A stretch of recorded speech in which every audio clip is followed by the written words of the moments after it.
Hey guys, आज हम कुडमियानमलई नामक एक सुदूर गांव में स्थित शिखानाथर नामक एक प्राचीन मंदिर को देखने जा रहे हैं। पूरी तरह से अस्पष्ट और असंबंधित नक्काशी के कारण इस मंदिर को विशेषज्ञों द्वारा अनसुलझी पहेली के रूप में जाना जाता है।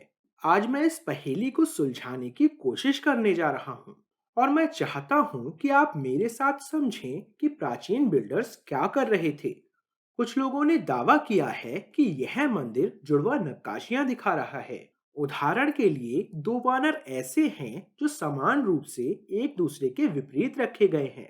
दो समान योद्धा एक दूसरे के सामने रखे गए हैं। आप एक ही जैसी दो सुंदरियों को देख सकते हैं और कई अन्य नक्काशियों को उसी फैशन में देख सकते हैं। हालांकि यह सिद्धांत भी स्वीकार नहीं किया जाता है कि यह मंदिर जुड़वा नक्काशियों के एक समूह से बना है, क्योंकि अन्य जगहों पर गैर समान नक्काशियां हैं। आप इस तरह की नक्काशियों को एक दूसरे के विपरीत देख सकते हैं और वे समान नक्काशियां नहीं हैं और वे समान दिखती भी नहीं हैं। अगर हम नक्काशियों को साथ साथ देखें तो यह और भी भ्रमित करने वाला हो जाता है। उदाहरण के लिए जब हम इस 100 स्तंभ हॉल में दाहिनी ओर प्रवेश करते हैं तो आप एक मोड़ पर बैठे कार्तिकेय नामक इस सुंदर 6 सिर वाले भगवान को देख सकते हैं। लेकिन उनके ठीक बगल में आप नरसिंह को देख सकते हैं, जो एक शेर के सिर वाले देवता हैं, जो कि एक राक्षस को मार रहे हैं। पहली नक्काशी और दूसरी नक्काशी के बीच कोई संबंध नहीं है।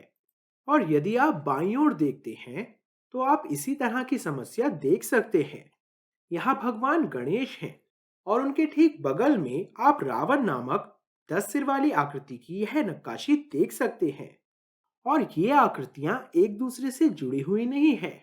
कम से कम ज्यादातर लोग ऐसा ही सोचते हैं। और आप आगे बढ़ सकते हैं। उदाहरण के लिए रावण और इस देवी के बीच कोई संबंध नहीं है। तो पूरी तरह से एक दूसरे से अलग भगवानों की यह यादृच्छिक सरणी किसी भी हिंदू मंदिर में कभी नहीं देखी जाती है। केवल प्राचीन मंदिरों में ही नहीं, आज भी जब वे नए मंदिरों का निर्माण करते हैं तब भी वे आसन्न नक्काशी के बीच संपर्क के एक पैटर्न का पालन करते हैं। मेरा मतलब है कि आपको उन्हें देखने में सक्षम होना चाहिए, जैसे कि आप किसी फिल्म के लगातार दृश्य देखते हैं। वे केवल नक्काशी का एक गुच्छा इधर उधर नहीं फेंकते। एक तुकबंदी और तर्क होना चाहिए। और इस मंदिर में इसके पूरी तरह से डिस्कनेक्ट होने के कारण विशेषज्ञ और यहाँ तक कि तीर्थयात्री भी यहाँ नहीं आते हैं।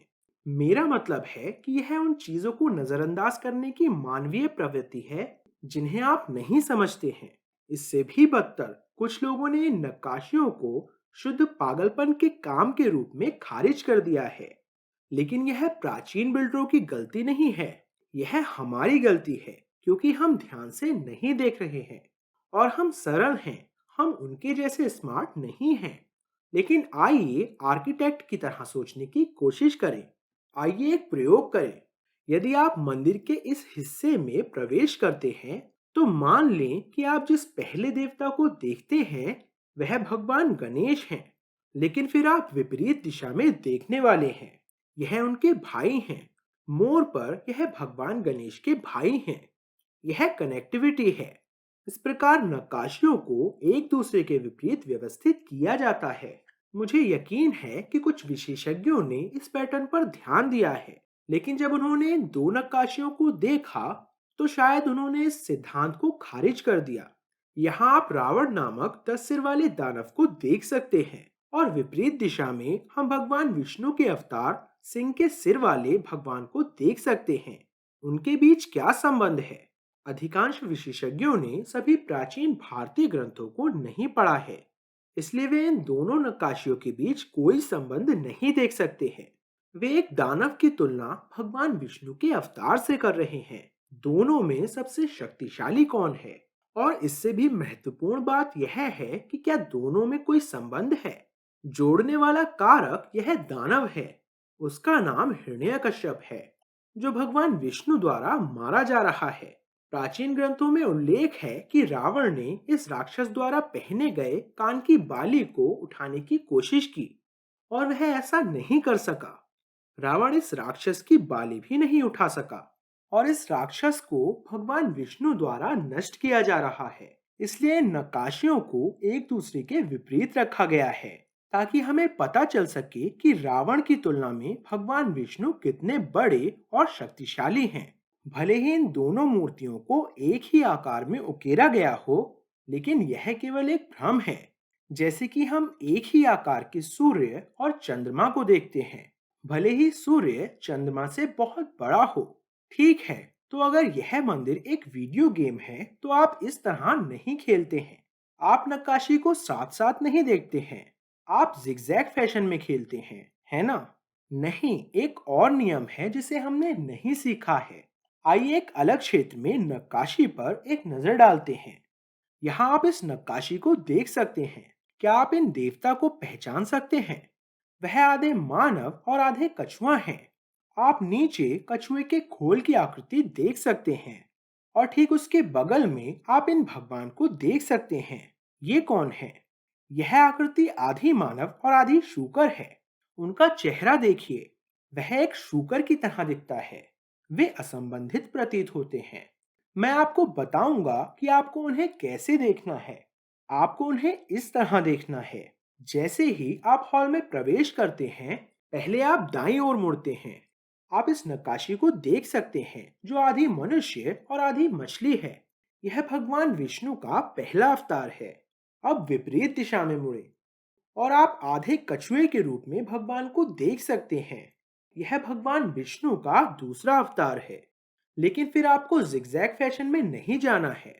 आपको इसके ठीक बगल में देखना है। यह तीसरा अवतार है जो आधा शूकर है। फिर आपको शूकर के विपरीत देखना है। यह आधा सिंह रूप है जो कि चौथा अवतार है। और फिर विपरीत दिशा में ना जाएं, उसके बगल में देखें और आप वामन नामक छोटे कद के व्यक्ति को देख सकते हैं जो पांचवा अवतार है। इसलिए हमें इस गेम को जिगजैग फैशन में नहीं खेलना है। हमें इसे इस तरह से रेट्रो नोकिया स्नेक गेम की तरह खेलना है। मैंने सैकड़ों प्राचीन मंदिरों का विश्लेषण किया है और इन नक्काशियों को इस सांप के पैटर्न में रखने का विचार मैंने कभी नहीं देखा। और इस अजीब पैटर्न के कारण विशेषज्ञ और नियमित आगंतुक दोनों ही इस मंदिर की अधिकांश नक्काशियां और एक दूसरे से उनके जुड़ाव को नहीं समझ पाए हैं। इसलिए लोग इस मंदिर में सिर्फ इसलिए नहीं जाते हैं क्योंकि वे यहाँ छिपे हुए पैटर्न को नहीं समझते हैं। वैसे यदि आप हिंदू नहीं हैं और यदि आप इन अवतारों को पूरी तरह से नहीं पहचान पाए हैं, तो विष्णु के अवतारों के क्रम को याद रखने के लिए आसान तरीका डार्विन का विकासवाद है। पहले हमारे ग्रह पर मछलियों का राज था, उसके बाद उभयचर आए, फिर रोडेंट आए, उसके बाद बड़ी बिल्लियां आईं, फिर दुनिया में विभिन्न मानव जैसी प्रजातियों का वर्चस्व था। प्राचीन भारतीय ग्रंथों के 10 अवतार उल्लेखनीय रूप से विकासवाद के सिद्धांत के समान हैं। तो अब हम जानते हैं, जब हम मंदिर के चारों ओर घूमते हैं तो हमें सांप की तरह सर्पिल फैशन में नक्काशियों को देखना चाहिए। मैं आपको इस बात से बोर नहीं करने जा रहा हूँ कि हर नक्काशी एक दूसरे से कैसे जुड़ी है, क्योंकि हमारा YouTube समुदाय बहुत स्मार्ट है और अधिकांश सवालों के जवाब दे सकता है। लेकिन अब क्योंकि मैंने इस पैटर्न की खोज कर ली है, इसने इन नक्काशियों के बारे में हमारी समझ को पूरी तरह से बदल दिया है। क्योंकि अब तक लोग सोचते हैं इनमें से कई नक्काशियां सिर्फ दो समान नक्काशी हैं। एक तरफ इस नक्काशी और दूसरी तरफ इस नक्काशी को देखें। आप क्या सोचते हैं? क्या आप दोनों में कोई अंतर देख सकते हैं? आप उन्हें एक ही देवता के रूप में आसानी से खारिज कर सकते हैं, लेकिन क्योंकि प्राचीन बिल्डरों ने निरंतरता के एक पैटर्न की व्यवस्था की थी, वे एक ही देवता नहीं हो सकते। तो आइए करीब से उनके दोनों हाथों को देखें। इस व्यक्ति के हाथों में हथियार हैं, लेकिन इस व्यक्ति को देखिए।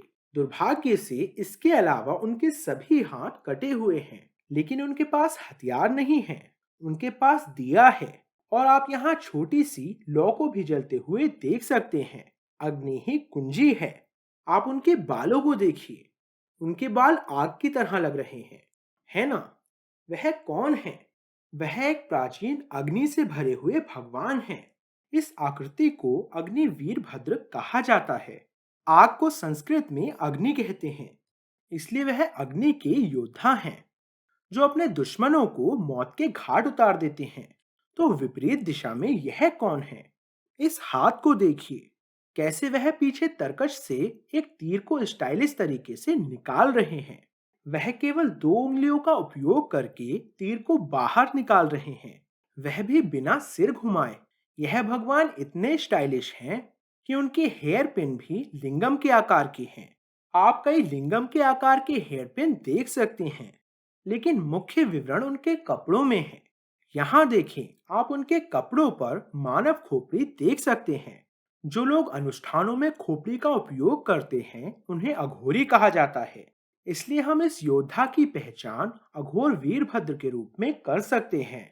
वह योद्धा जो अपने दुश्मनों का सिर काटता है और उनकी खोपड़ी को ट्रॉफी के रूप में रखता है।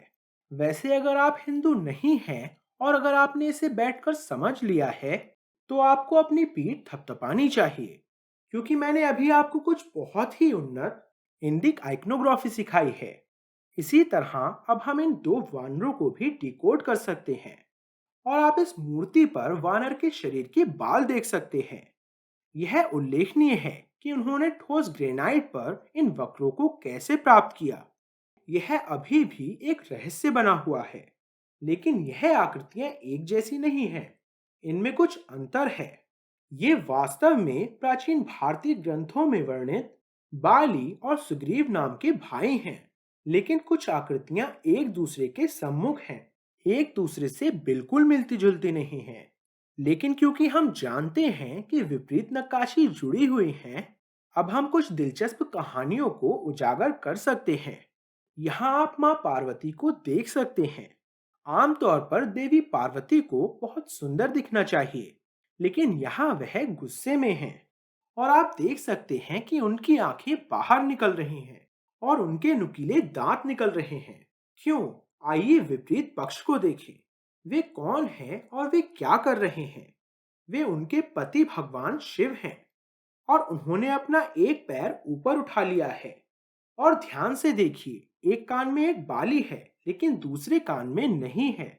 मानिए या ना मानिए, यह गुम बाली हमें मामले को सुलझाने में मदद कर रही है। एक बार शिव और उनकी पत्नी के बीच नृत्य प्रतियोगिता हुई। प्रतियोगिता शुरू हुई और अन्य देवता इसे देखने के लिए एकत्रित होने लगे। शिव को सबसे महान नर्तक, ब्रह्मांड के ब्रह्मांडीय नर्तक के रूप में जाना जाता है, लेकिन आश्चर्यजनक रूप से उनकी पत्नी उनके द्वारा की गई हर मुद्रा को करने में सक्षम थी। इस तमाशे को देखने के लिए भीड़ और बड़ी होने लगी। उन्होंने कुछ जटिल चालों की कोशिश की, लेकिन उनके आश्चर्य के लिए वह उन सभी को करने में सक्षम थी। उनको हराने में असमर्थ शिवजी ने एक चाल चली। उन्होंने अपने कान की बाली जमीन पर गिरा दी, लेकिन वह उसे अपने हाथ से उठाने के लिए नीचे नहीं झुके। इसके बजाय उन्होंने उसे अपनी दाहिने पैर की उंगली से उठाया और फिर अपने हाथों का उपयोग किए बिना उसे कान में पहन लिया। अब क्या उनकी पत्नी ऐसा करने में सक्षम थी? प्राचीन ग्रंथों के अनुसार वह ऐसे करने के लिए काफी लचीली थी, लेकिन अपनी शालीनता के कारण उन्होंने अपना पैर नहीं उठाया। वह अपने शरीर को सबके सामने प्रकट करने से डरती थीं और यह नक्काशी इसे पूरी तरह से दिखाती है। देखें कि वह कैसे एक पराजित व्यक्ति के रूप में नीचे देख रहे हैं, इसलिए वह भगवान शिव पर क्रोधित हैं।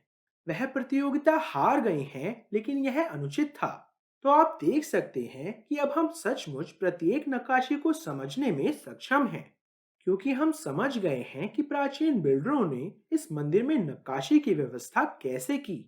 मैं मानता हूं कि यह एक बहुत ही अजीब विचार प्रक्रिया है। एक आगंतुक से इन नक्काशियों को समझने के लिए एक सांप की तरह फैशन में जाने की अपेक्षा करना। लेकिन एक बार जब हम इसे समझ लेते हैं और इसका पालन करते हैं, तो फिर यह जादू की तरह है। अब हम इन सभी आकृतियों को समझ सकते हैं कि वे कौन हैं और क्या कर रहे हैं और कैसे हर नक्काशी इस विशाल कहानी का एक टुकड़ा है। यह एक अनसुलझी पहेली थी, लेकिन अब हमने कोड को क्रैक कर लिया है। मैं आपको सभी नक्काशी नहीं दिखाने जा रहा हूँ कि वे एक दूसरे से कैसे जुड़ी हैं। वह वीडियो 10 घंटे तक चल सकता है। इसलिए मुझे आशा है कि यह वीडियो आपके लिए कुछ महत्वपूर्ण था और मुझे आशा है कि इससे आपको प्राचीन बिल्डरों की विचार प्रक्रिया को समझने में मदद मिली होगी। मैं प्रवीण मोहन, देखने के लिए बहुत बहुत धन्यवाद। सब्सक्राइब करना ना भूलें और मैं आपसे जल्द ही बात करूंगा। बाय।